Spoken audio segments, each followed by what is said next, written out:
Arturo Roy, como dijimos, es eh, quien se propuso reelaborar la historia de ideas en América Latina a partir de las premisas de la filosofía latinoamericana, tal como fueron inicialmente establecidas por el propio SEA. Para Roy, en su obra subsecuente al positivismo en México, SEA introdujo una serie de reformulaciones fundamentales. El punto de partida va a seguir siendo el mismo, que es la búsqueda de lo propio, solo que la definición de lo propio entonces va a romper los marcos nacionales para comprender al conjunto del subcontinente. SEA va a descubrir entonces la existencia de una especificidad latinoamericana que por un lado distinguiría la cultura local respecto de la de otras regiones del mundo y al mismo tiempo unificaría las diversas naciones del subcontinente y a sus habitantes, confiriéndoles a todos ellos una identidad común y propia. Y esta identidad se haría manifiesta a su vez en la obra de una serie de pensadores que reflexionaron acerca de ella y cuya genealogía es justamente lo que Roy se propone reconstruir.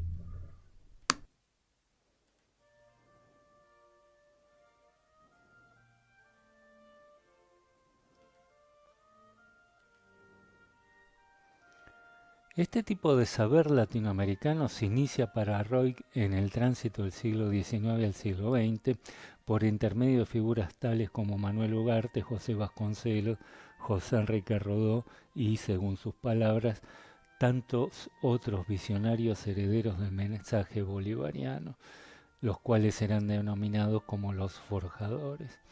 En un sentido, el mismo se inscribía todavía dentro del circunstancialismo al que también adhería Sea en su obra temprano, que lo orientaba hacia la búsqueda de lo propio.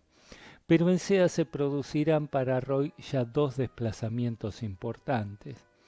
Por un lado, este primer latinoamericanismo se desprendería ya tanto del nacionalismo romántico del siglo anterior como de cierto americanismo más genérico que había predominado hasta entonces. Por otro lado, esta búsqueda de lo propio ya no se limitará a una mera empresa intelectual, trascenderá el campo estricto del pensamiento para proyectarse también en el de la acción. Conocer al ser latinoamericano sería una condición para la superación del orden neocolonial al que los países de la región estarían sometidos. Habría así un vínculo estrecho entre latinoamericanismo y antiimperialismo. El latinoamericanismo sería, por definición, revolucionario. Hay allí una crítica implícita a la institucionalización de la historia de las ideas como disciplina académica, una añoranza de un tiempo en que había aún una relación estrecha entre el saber y la práctica, y que luego dice se pierde. Y cito: ni en Ingenieros ni en Korn la historia de las ideas fue un saber de pura investigación erudita.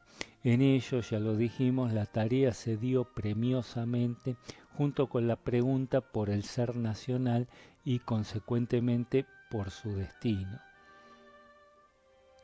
Pronto, sin embargo, los historiadores de ideas se vuelven académicos profesionales y esto altera su modo de concebir el sentido de la historia de ideas. Se reduce a un mero ejercicio erudito.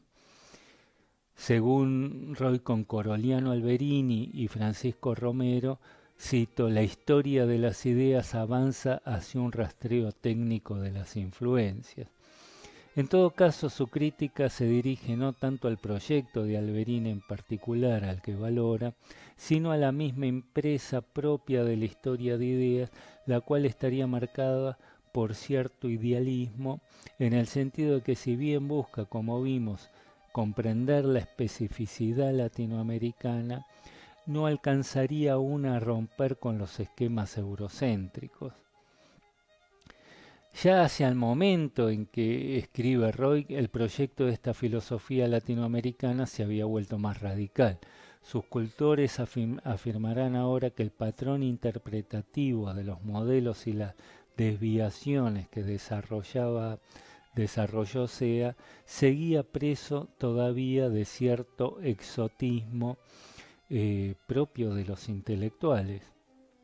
De lo que se trata para estos es de superar esa ansiedad por descubrir las influencias europeas y buscar las raíces propias de un pensamiento alternativo. En la historiografía de ideas y también en la filosofía latinoamericana, el paradigma del pensamiento eurocéntrico va a ser justamente la filosofía positivista, la cual en realidad no se va a distinguir demasiado bien entre estos autores o del cartesianismo o del hegelianismo, ya que todos serían expresión de una misma perversa racionalidad europea. De allí que la gran disputa que en esos años se va a plantear en torno de la interpretación del mismo, del positivismo. La disputa acerca del significado de la figura de Alberdi será el eje en torno al cual girará toda la polémica planteada por Roy. Mientras para Alejandro Korn, decía Roy, Alberdi fue un positivista avant la lettre, es decir, fue positivista antes de los positivistas europeos. Para Alberini, ese cambio había en ese mismo Alberdi toda una metafísica espiritualista. Lo que Roy rescata entonces de Alberini es el haber descubierto que el pensamiento latinoamericano no fue ni dominantemente ni mayoritariamente positivista, sino que para él lo que identifica el pensamiento latinoamericano es justamente todo lo contrario, cierta tendencia espiritualista de pensamiento. Según piensa, si bien el positivismo fue una influencia fuerte, es en él donde se ven las huellas de esa intelectualidad más francófila, ceñida al pensamiento europeo y ajena a nuestro ser nacional y latinoamericano. Son las corrientes espiritualistas antipositivistas las que rompen con el esquema de las influencias europeas y buscarían una auténtica expresión nacional. La vieja dicotomía entonces entre liberalismo y conservadurismo cede ahora su lugar a esta otra entre positivismo y espiritualismo. La misma tiene a su vez, no solo para Roy, sino para todos los cultores de la filosofía latinoamericana, un claro contenido social. La historia reciente de México proveería las bases para esta interpretación. Como vimos en la clase anterior, mientras que el positivismo fue la expresión de los intentos de afirmación de su dominación por parte de la burguesía local, lo cual en México se identificaba con el porfiriato, el positivismo expresaría la resistencia de los sectores oprimidos y que en México se manifestarán durante la Revolución de 1910. Para esta franja de pensamiento, la historia del pensamiento latinoamericano va a ser así una lucha eterna entre una mentalidad positivista más europeizante y las corrientes espiritualistas más cercanas a la realidad local, al auténtico ser latinoamericano encarnado en los sectores populares. Como vemos, la posición entre positivismo y espiritualismo sería paralela a su vez a aquella otra entre europeísmo y latinoamericanismo. Como también vimos, esto remite en última instancia al Ariel de Rodó, el cual surge en el contexto de la reacción que se produce en América Latina contra la política exterior de Estados Unidos en tiempos del Gran Garrote, y entronca, por otro lado, con el surgimiento de una corriente espiritualista en España luego de la gran crisis de la guerra del 98. Esta filosofía latinoamericana de corte espiritualista va a tener por ello también una fuerte impronta pro-hispanista. Sin embargo, ya para cuando escribe Roy, esta asociación entre espiritualismo y antiimperialismo se va a ver complicada. En los años 30, esta visión idealista y espiritualista del mundo hispano va a terminar sirviendo de sustento ideológico al franquismo. De todas formas, Roig todavía no abandona esta posición esta oposición entre lo latinoamericano como espiritualista y supuestamente emancipador frente al positivismo mercantilista y capitalista de Estados Unidos y de Occidente en general. De hecho, esa va a ser la premisa sobre la que pivotará todas las reconstrucciones históricas que se van a realizar desde las perspectivas de esta tradición de pensamiento. La historia del pensamiento latinoamericano aparecerá allí como una oscilación permanente entre las corrientes alienantes positivistas y las asuntivas espiritualistas. Llegamos aquí al núcleo de la propuesta de Roig. Este se propondría básicamente trazar la genealogía del espiritualismo latinoamericano. Y es así que llega Alberdi, quien para él fue la figura clave en esta genealogía que él busca reconstruir. Según afirma Roig, en su escrito de 1840, Ideas para presidir a la confección del curso de filosofía contemporánea, se encuentra ya perfectamente definido el proyecto intelectual que terminará dando lugar al surgimiento de la filosofía latinoamericana.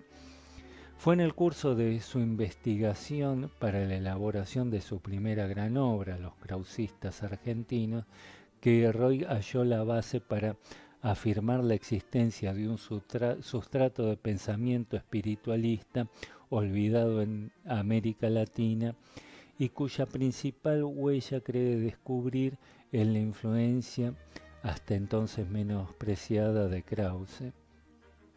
Krause fue un pensador místico que participó del movimiento idealista alemán de comienzos del siglo XIX, siendo conocido como el creador del panenteísmo.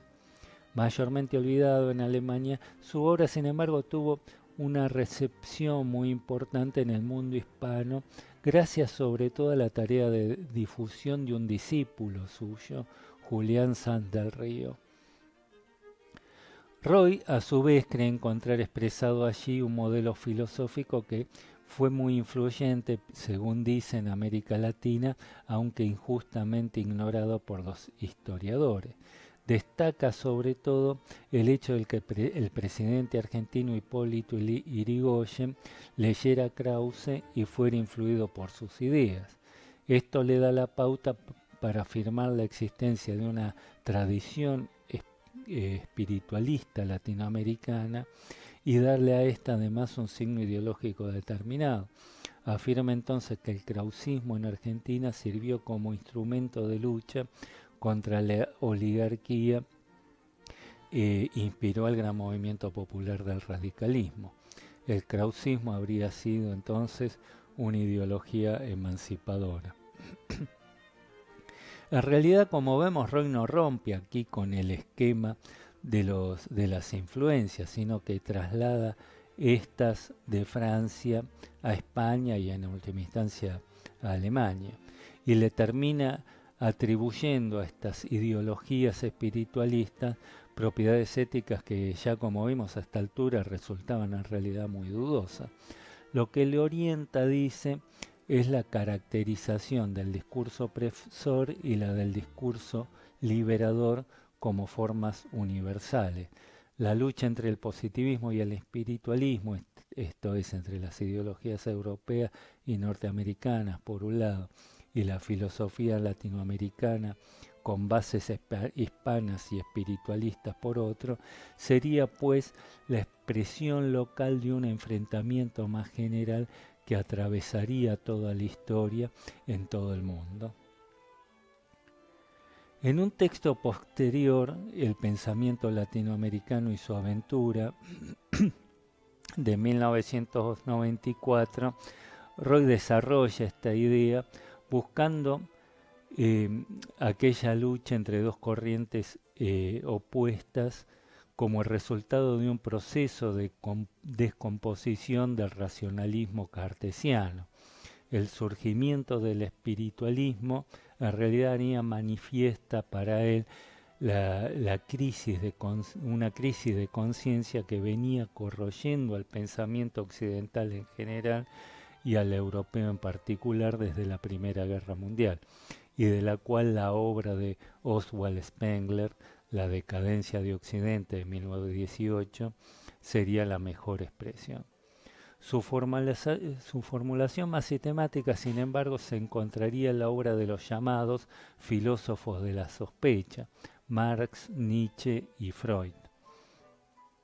Se trataría, pues, de un antagonismo que excede el marco estrictamente latinoamericano. Sin embargo, esta tradición alternativa dice que permanecerá marginal allí, en Europa. Solo en América Latina y en el mundo colonial, la crítica del ego cogito encontrará un ámbito apropiado para desarrollarse en la medida en que es allí que éste se revela su cara oculta en tanto que ego conquero. A América Latina y a sus filósofos les cabrá así la tarea de culminar esa labor de descentramiento de los valores de la modernidad y rescatar esta otra tradición alternativa a la misma. Por su intermedio, el proyecto de emancipación humana frente al racionalismo opresor lograría finalmente en nuestra América su realización. Básicamente el proyecto de Arroyo y del historicismo latinoamericanista en general consiste en situar el lugar de América Latina dentro de una teleología histórica, determinar cuál es supuestamente el papel que le toca jugar a ella en la realización de aquellos fines a los cuales toda esta se orientaría, que como vimos sería un papel clave. Sin embargo, este tipo de teleologías históricas ya para entonces habían perdido su sustento conceptual. Y ello, como veremos en la clase siguiente, generará una serie de tensiones en estas filosofías latinoamericanistas que éstas ya no van a poder resolver. Bueno, veamos en la parte siguiente entonces las consecuencias más precisas de este planteo en el plano estrictamente histórico.